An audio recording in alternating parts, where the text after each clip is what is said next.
오늘은 열왕기하 21장 1절에서부터 18절까지 그리고 역대하 33장 1절에서부터 20절까지를 같이 읽었습니다. 그 이유는 므낫세 왕에 대해서 두 군데의 이야기가 너무나 상반된 이야기가 있기 때문에 성경책을 많이 보시는 분일수록 더욱 어려워하는 부분이기 때문에 제가 같이 읽었습니다. 이미 읽었던 것처럼 이 므낫세는 히스기야 왕의 아들입니다. 히스기야 왕은 요시야 왕과 함께 남유다 왕 중에서 다윗과 솔로몬 이후에 가장 선한 왕으로 기록이 되고 있습니다. 반면에 이 므낫세 왕에 대한 평가는 이처럼 열왕기 하와 역대 하가 약간은 차이를 보이고 있습니다. 먼저 열왕기 하부터 살펴보도록 하겠습니다.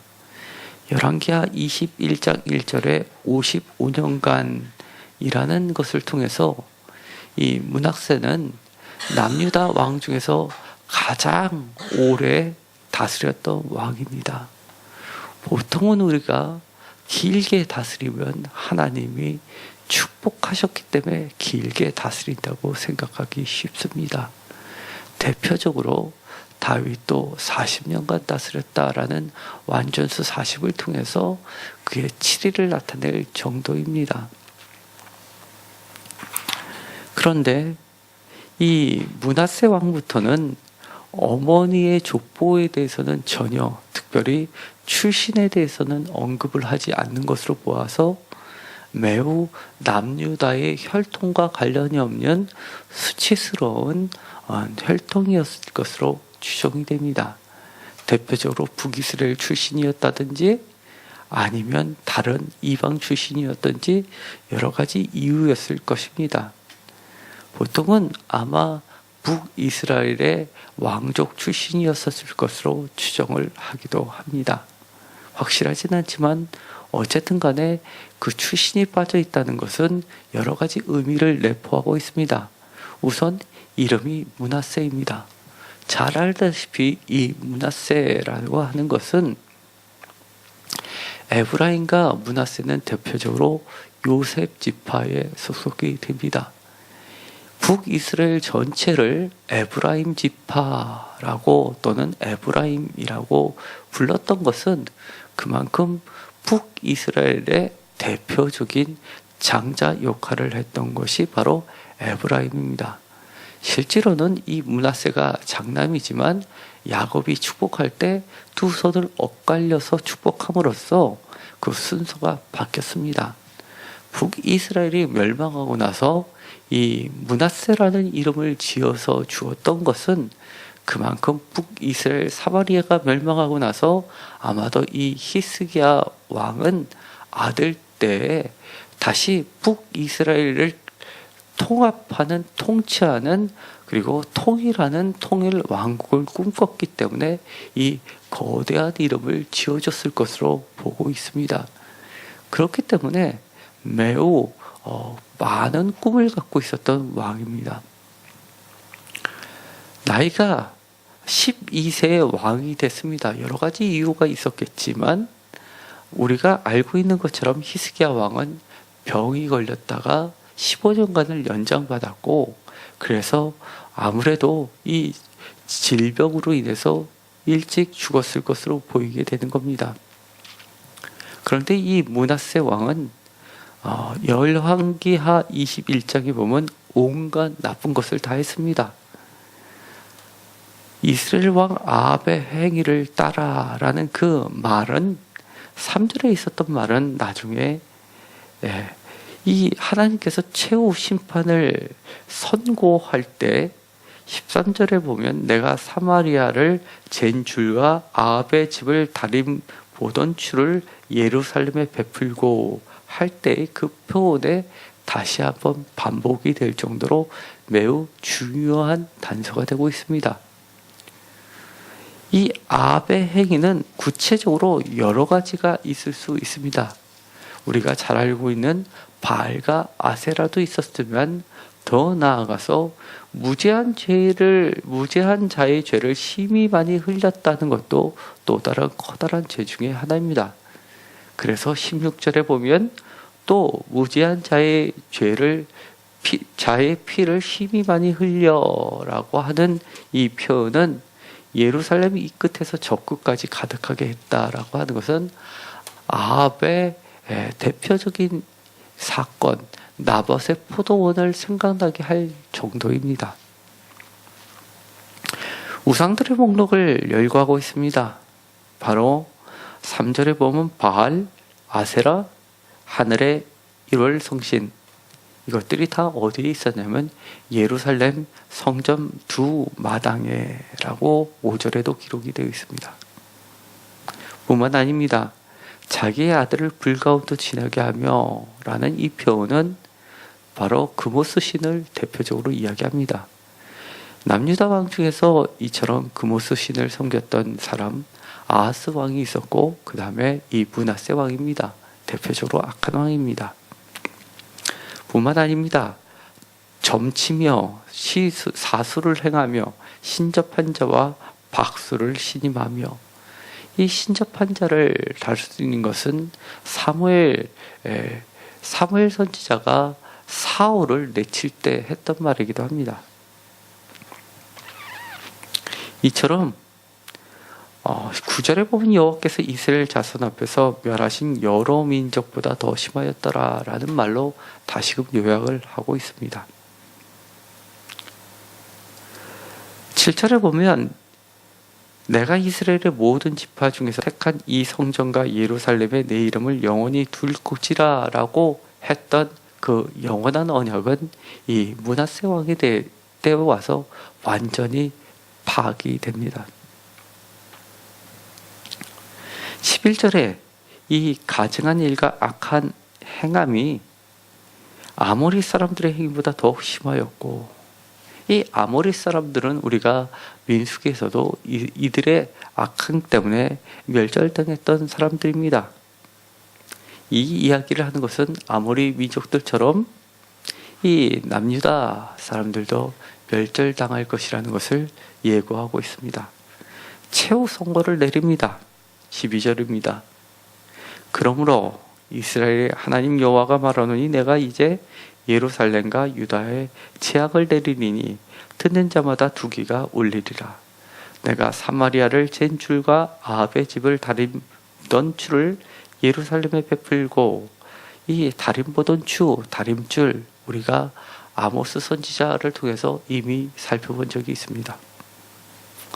또 사람이 그를 씻어 어품같이 우리가 늘상 설거지를 할 때 경험하는 일입니다. 예루살렘을 씻어버리리라.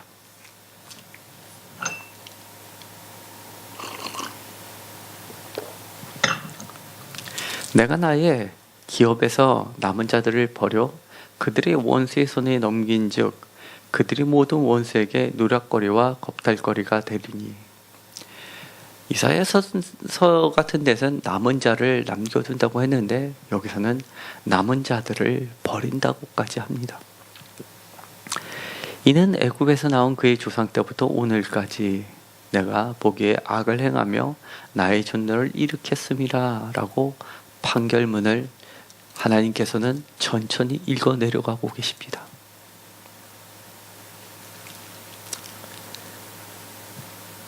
이 판결문은 한마디로 남유다가 멸망할 수밖에 없는 이유는 이 므낫세 왕 다음에 아무리 서단 왕이 온다 하더라도 므낫세 왕 때문에 남유다를 멸망시키겠다는 이야기입니다. 실제로 이 므낫세 왕의 아들은 아몬입니다. 그 다음에 22장에 보면 요시야 왕이 등장하게 되고, 성전에서 8절에 보면 22장 8절에는 율법책을 발견하게 되는데, 이 율법책이 바로 오늘날 신명기의 근간이 되는 가장 핵심이 되는 그 두루마리였습니다. 이것이 기초가 돼서 지금 형태의 신명기로 확장돼서 전해 내려오는 겁니다. 그럼에도 불구하고 열왕기 하에서는 아무리 그 뒤에 선한 왕이 오고 다시금 도로킨다 하더라도 하나님의 최후 선고는 이 므낫세 왕 때문에 멸망할 수밖에 없다는 것을 이야기합니다. 반면에 오늘 읽었었던 말씀 역대하 33장을 보도록 하겠습니다. 역대하 33장 1절에서부터 9절까지는 우리가 이미 읽었었던 것처럼 열왕기 하의 내용과 거의 문자적으로 일치합니다. 그런데 10절부터가 달라지고 있습니다.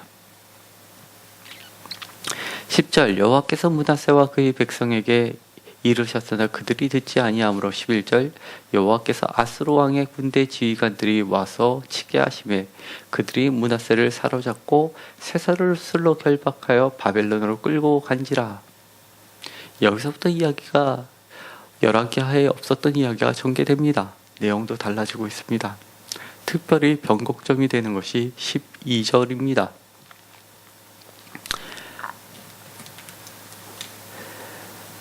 므낫세를 사로잡을 때에 쇠사슬로 결박하여 갔다라고 하는 이 표현은 우리가 아수르의 비문 그리고 아수르의 벽화에 지금도 기록이 남아 있습니다. 벽화로 남아 있는데 그들은 목에 쇠사슬을 메고 짐승처럼 끌고 가는 모습이 그려져 있습니다. 다리에도 쇠사슬을 메고 어떤 사람은 코에 송아지처럼 소처럼 고리를 만든 다음에 그 코를 고리에다가 쇠사슬을 또 엮어서 그것을 끌고 가는 장면까지도 나와 있을 정도입니다. 한마디로 이 므낫세 왕이 잡혀갈 때의 모습은 가장 수치스러운 모습으로 끌고 가는 장면을 그대로 보여주고 있습니다. 이 모습은 나중에 남유다가 멸망할 때 끌려가던 많은 백성들의 모습을 미리 예표해 주고 있습니다. 12절 그가 환난을 당하여 그의 하나님 여호와께 간구하고 이미 그가 바벨론으로 끌고 갔을 때의 상황입니다. 이 아스루의 수도는 니느웨입니다. 그런데 장소는 바벨론으로 되어 있습니다. 여러 가지 왜 그랬을까 학자들의 견해가 제시되고 있습니다. 원래는 니느웨로 가야 되는데 그 당시는 이 아수르가 그 지역에서는 최대 강국이었고 이 바벨론 나중에 신바벨론이 나와서 이 아수르를 점령하게 되고 이 바벨론에 의해서 남유다가 멸망하게 되지만 지금 이때는 이 아수르가 바벨론까지를 모두 다 지배할 때입니다. 그런데 이 바벨론 쪽에서 반란이 일어났다고 보는 겁니다. 여러 가지 역사적 고증을 통해서 기록이 되어 있는데 그래서 그를 바벨론으로 끌고 가서 그쪽에서 반란을 했던 사람들을 제압하면서 동시에 이 팔레스타인 지역에서 반란에 동참했던 22개 왕들을 전부 다 끌고 가서 그 중에 이 므낫세도 한 명으로 보여주게 됩니다. 다 함께 그 자리에서 함께 치욕을 주고 그리고 심판하는 장면을 연상할 수 있다는 것이 가장 중론입니다. 므낫세가 환난을 당하여 그의 하나님 여호와께 간구하고 환난을 당하니까 생각이 달라집니다. 때로는 우리가 환난이라는 게 오히려 영적으로는 기쁨이 올 수 있습니다. 그의 조상들의 하나님 앞에 크게 겸손하여 그가 이제는 달라지기 시작했습니다. 변화는 외부로부터 왔지만 그의 몸을 치니까 내적인 마음이 달라지기 시작합니다. 기도하였으므로 하나님이 그의 기도를 받으심에 그의 간구를 들으사 그가 예루살렘에 돌아와서 다시 왕위에 앉게 하심에 므낫세가 그제서야 여호와께서 하나님이신 줄을 알았더라 라고 해피 엔딩으로 끝나게 됩니다. 이 사실을 보면서 처음에 많은 논란이 있었습니다. 열왕기하가 맞을까? 아니면 이 역대하가 맞을까? 여러 가지 고증의 자료를 통해서 봤을 때는 이 역대하의 자료도 사실인 것으로 확인되고 있습니다. 다만 열왕기 하에서는 이 뒤의 이야기를 전부 빼버렸습니다. 그런데 역대하에서는 이 뒷 이야기를 다른 사료를 통해서 집어넣습니다. 왜 그랬을까요? 그것이 중요합니다. 그 뒤에 이야기가 계속되는 이야기들이 있습니다. 14절부터 마지막 절까지 얘기는 그가 돌아와서 어떻게 그가 겸비하여 회개하고 하나님 앞에 다시금 몸부림치면서 돌아서는지를 그대로 보여주고 있습니다. 회개했을 때 하나님께서 얼마나 그를 다시금 높여주는지를 보여주고 있다는 겁니다. 여러 가지 이유들이 제시됩니다. 왜 그랬냐? 첫 번째, 55년이라는 가장 긴 기간을 다스렸던 왕, 이것에 대한 해석이 쉽지 않았다는 것을 전제하고 있습니다. 보통은 왕의 기간이 길면 하나님으로부터 복을 받았는데 므낫세는 그렇게 악한 왕이었는데 어떻게 55년이나 그렇게 왕위에 오를 수 있었을까? 그거의 대답은 하나님께서 그를 보호하시지 않았더라면 불강했을 것이라는 견해가 하나 존재할 수 있습니다. 또 한 가지 더 중요한 이야기가 있습니다. 전체적으로 이 역대하는 열왕기하고 쓰여진 시기가 다릅니다. 이 역대하는 열왕기하가 이미 존재한 이후에 바벨론에서 포로로 풀려났을 때의 이야기를 페르시아 바사라고 하는 페르시아로부터 회복되는 이야기를 전제하고 있습니다. 역대하 36장 맨 마지막 절을 한번 보도록 하겠습니다. 역대하 36장 22절부터 마지막 절까지는 이것이 쓰여진 시기가 언제라는 것을 짐작하게 하는 겁니다. 22절에 바사이 고레스 왕 원년에 여호와께서 예레미야의 입으로 하신 말씀을 이루시려고 여호와께서 바사이 고레스 왕의 마음을 감동시키심에 그가 온 나라에 공포도 하고 조소도 내려 이르되 23절부터 마지막 절까지 다 같이 읽겠습니다.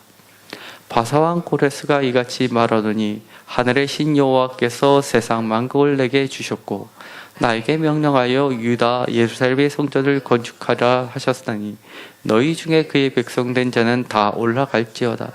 너희 하나님 여호와께서 함께 하시기를 원하라 하였더라. 이것이 역대상하 전체의 주제라고 할 수 있습니다. 역대하가 기록된 주된 목적, 포로로 갇혀있는 그들에게 새로운 희망을 주는 겁니다. 므낫세 왕처럼 열왕기하에서 가장 악한 왕, 그 때문에 나라가 멸망할 수밖에 없었는데도 불구하고 그가 돌이키니까 하나님께서 그를 다시 왕위에 올려주셨듯이 지금은 므낫세 왕은 아니지만 우리 자신도 므낫세 왕처럼 그렇게 악하지만 하나님 앞에 다시금 겸손하고 하나님께 기도하고 하나님을 찾으면 언제든지 이렇게 다시금 올라와서 예루살렘 성전을 건축하게 하실 수 있는 분이 하나님이다 라는 사실을 이 므낫세 왕을 통해서 알려주고 싶었던 겁니다. 비록 그의 악한 행위 때문에 열왕기 하나 역대하나 모두 그의 죽음에 대해서 이렇게 장식을 합니다. 20절에 므낫세가 그의 열조와 함께 누움에 그의 궁에 장사되고 라고 이야기하면서 다윗성에 장사되지 못한 왕입니다. 다윗 왕의 묘실들에 들어가지도 못하고 그저 자기 궁에 묻히는 그렇게 나쁜 왕이었습니다. 존경도 받지 못했습니다. 그럼에도 불구하고 전체적인 평가는 그렇다 치더라도 그가 회개하고 돌아서면 언제든지 하나님은 은혜와 자비를 베풀어 주시는 그런 하나님이라는 것을 우리에게 알려주고 있습니다.